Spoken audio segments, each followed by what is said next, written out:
Good afternoon, everybody. This is Steve Fletcher with a Trumpet for My People. Today is February 19th, 2024. I wanted to put together this information for you all in one location. A lot of this we have talked about previously, but now that we are coming up upon February 20th, February 21st, let me remind everybody what we are looking at. From January 11th, the midpoint of all eclipses, 40 days to February 20th. February 21st is the 6-year anniversary of Billy Graham.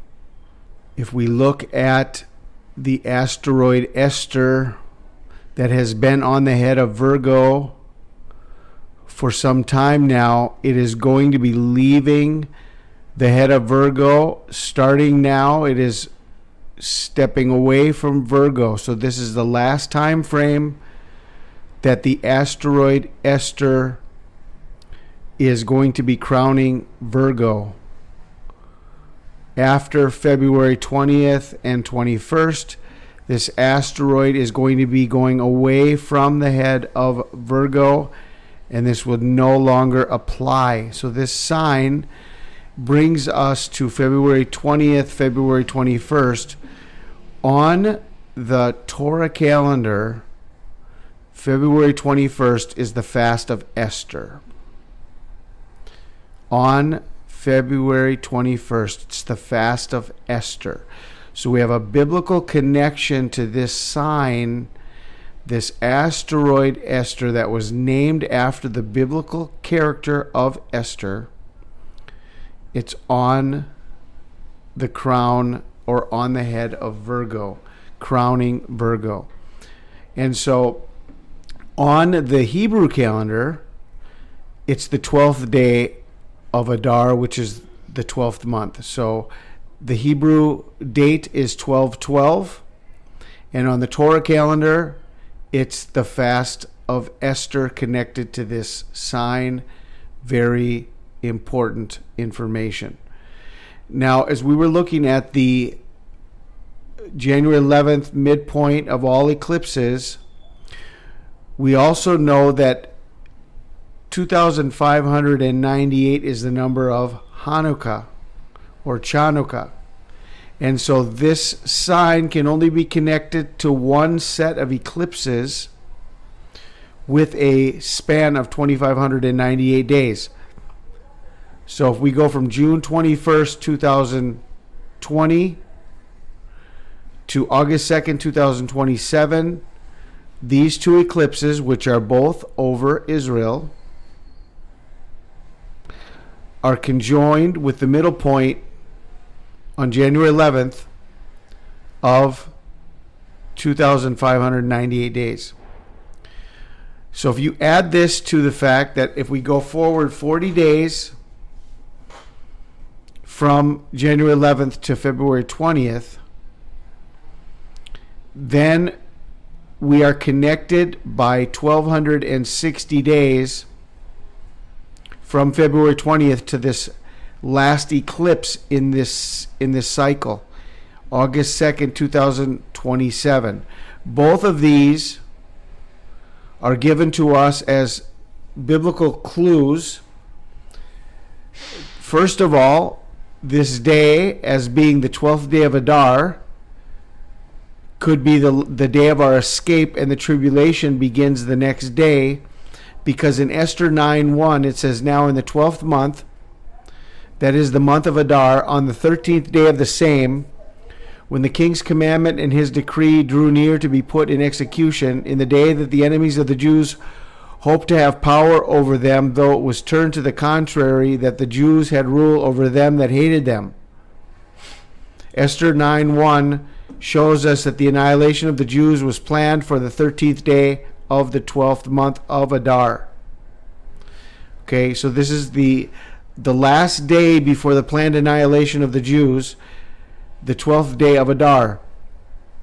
And Revelation 12:6 says the woman fled into the wilderness where she hath a place prepared of God, that they should feed her there 1,260 days. And so you've got this day that is given to us in the book of Esther. And then you have the woman fleeing into the wilderness for 1,260 days, which is the timing of the tribulation, the beginning of the tribulation period. So all of this is perfectly aligned with January 11th as the midpoint of these two eclipses. And the difference then is the 40 days and the 1,260 days that connect us to the timing of Purim and connect us to the timing of the 1,260 days of the woman fleeing into the wilderness. Now it's interesting that on the same day, on February 21st, 20th, 21st, Venus and Mars are perfectly conjoined in Capricorn. Now, Mars was perfectly aligned in Sagittarius with the crossbow on January 11th. And Mars is the planet of war. And it was perfectly aligned with the crossbow in Sagittarius on January 11th. So we have a 40-day sign from January 11th, and now, as we're seeing all of these other signs leading to this time frame, especially the beginning of the tribulation period, the planet of war is now coming after Venus. Venus representing the Christians, Venus representing the bride of Christ, or the bright morning star, the symbol of Jesus. And there's a war that is happening, and Mars is in conjunction with Venus right now on February 20th and 21st. That connected to Esther crowning the head of Virgo. Okay, so all of this they're interrelated. All of these signs are interrelated. The next thing that we've seen over the last few days is that just on February 17th, we had a ship attacked in the Red Sea with the name of POLLUX. And in the book of Acts, there's a ship whose sign was Castor and Pollux from the constellation Gemini. Castor and Pollux. And so there's a ship with the name Pollux that was just attacked. And in the book of Acts, there's a ship that has the name of Pollux written on it. The sign of the ship was Castor and Pollux. And so then it goes on to say that they tarried there for 3 days. And so from February 17th, when the ship was attacked, 3 days later, we have the sign of Pollux in the constellation of Gemini, with the moon being perfectly aligned with Pollux on February 20th. All of this is also connected to this time frame. The other very important sign we have on February 20th is that comet E3ZTF, the green comet that we saw crowning the head of the serpent on December 18th, 2022, which was Hanukkah. This comet that was crowning the head of the serpent in Corona Borealis. 430 days later, the time that Israel spent in Egypt, 430 years, 430 days, this comet is crossing the line of the heavenly clock exactly on February 20th. This is a very important marker. This comet, which crowned the head of the serpent on Hanukkah, December 18th, 2022, is now crossing the line of the heavenly clock exactly on February 20th. Okay? So if we watch carefully the calendar, the The Torah calendar this year does not have an extra month. The Torah calendar this year does not have an extra month. And so according to the Torah calendar, we are in the 12th month now, and this is the timing of Esther, the timing of Purim. Right now, coming up, this could be our escape just before the timing of Purim. On the Torah calendar, this is going to be Purim. The Hebrew calendar has Purim delayed 1 month into a leap month that they are adding this year, but there is not a leap month added in the calendar of the Torah. Well, all of this lines up with now, and this will not line up next month.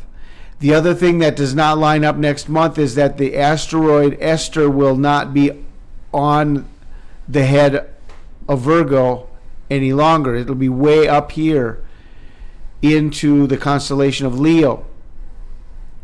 Okay? And so this only happens right now. This sign only happens right now with the connection of this Hanukkah set of eclipses. This only happens right now. Okay?